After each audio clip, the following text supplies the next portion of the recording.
তোমরা কি এটা বিশ্বাস করবে যে আমি এত সুন্দর সুন্দর স্টিকারগুলো ঘরে বসেই বানিয়েছি? বলে দাও কিভাবে আনিছো, তাই তো করবে। তোমাদের পছন্দ মতো যে কোনো হোয়াইট পেপার নিয়ে নেবে, তার মধ্যে যত সুন্দর সুন্দর আর কিউট কিউট ড্রয়িং পারো সেগুলোকে ফটাফট এঁকে কালার করে ফেলবে।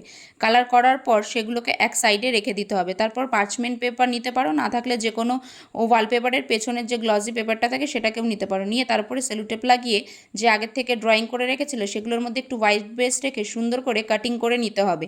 কাটিং করে নেওয়ার পর সেগুলোকে ওই সেলুটেপের ওপর বসিয়ে ওপর দিয়ে আরেকটা সেলুটেপ ভালো করে লাগিয়ে দিতে হবে, যাতে এটি ভালো করে ওর মধ্যে সেট হয়ে যায়। তারপর একে একে সবকটা ডিজাইনকে সুন্দর করে কেটে নিতে হবে। ওই হানিবিটা কিন্তু আমার খুব পছন্দ হয়েছে, ওই হানিবিটা কিন্তু আমি নেব, তুমি কিন্তু আর কাউকে দেবে না।